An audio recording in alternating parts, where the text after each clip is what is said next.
बाप बेटा की कहानी। एक ब्राह्मण था, उसका एक ही लड़का था। बाप और बेटा किसी तरह अपना गुजारा करते थे। एक दिन बेटे ने बाप से कहा कि यहाँ तो हमारा गुजारा ढंग से हो नहीं पाता है, अतः हमें किसी दूसरे शहर में जाकर कोई काम धंधा देखना चाहिए। बाप को अपने बेटे का विचार पसंद आया। दोनों दूसरे शहर के लिए चल पड़े।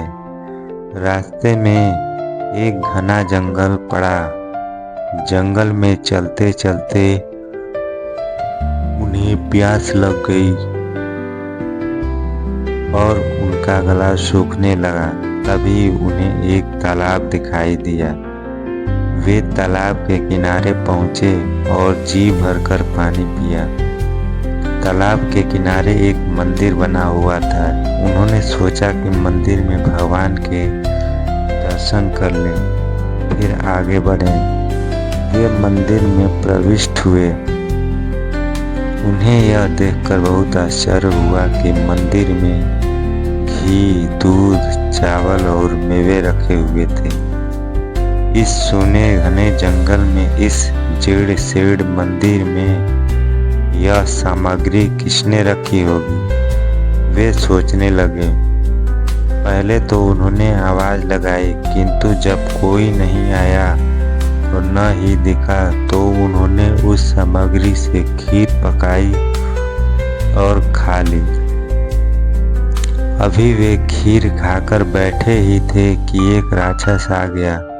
राक्षस को आता देखकर बाप बेटा मंदिर में ही एक कमरे में छिप गए।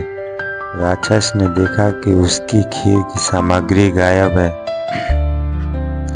तो उसे बहुत गुस्सा आया। साथ ही उसे डर भी लगा कि इस जंगल में सभी उससे डरते हैं, अतः यहाँ का वासी तो ये दुस्साहस कर नहीं सकता। अतः यह अवश्य किसी बाहरी राक्षस का काम होगा जो मुझसे अधिक बलशाली होगा। यह विचार कर राक्षस मंदिर से बाहर की ओर भागा। बाहर एक लोमड़ी चली आ रही थी। उसने राक्षस से पूछा कि वह कहाँ भागा जा रहा है, तो राक्षस ने बताया कि मंदिर में महाराक्षस छिपा है।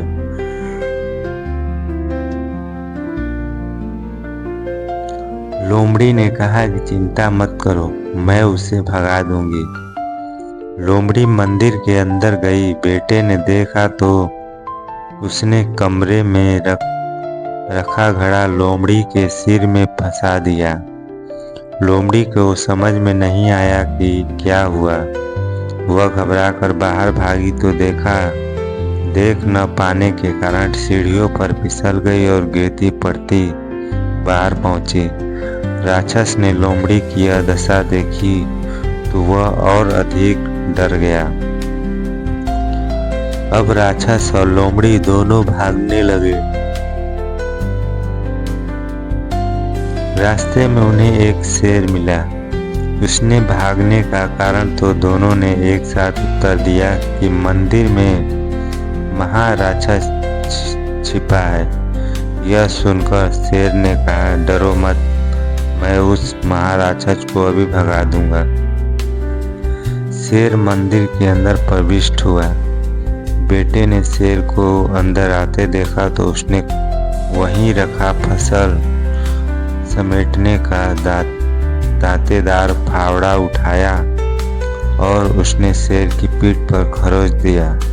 शेर तिलमिला उठा, किंतु उसे लगा कि जब महाराक्षस का पंजा इतना शक्तिशाली है तो वह पूरा तो बहुत अधिक शक्तिशाली होगा।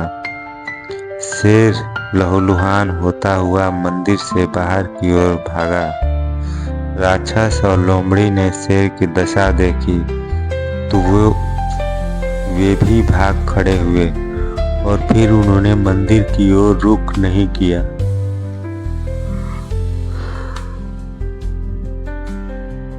इसके बाद बाप बेटा मंदिर से निकले और निश्चिंत भाव से दूसरे शहर की ओर चल पड़े।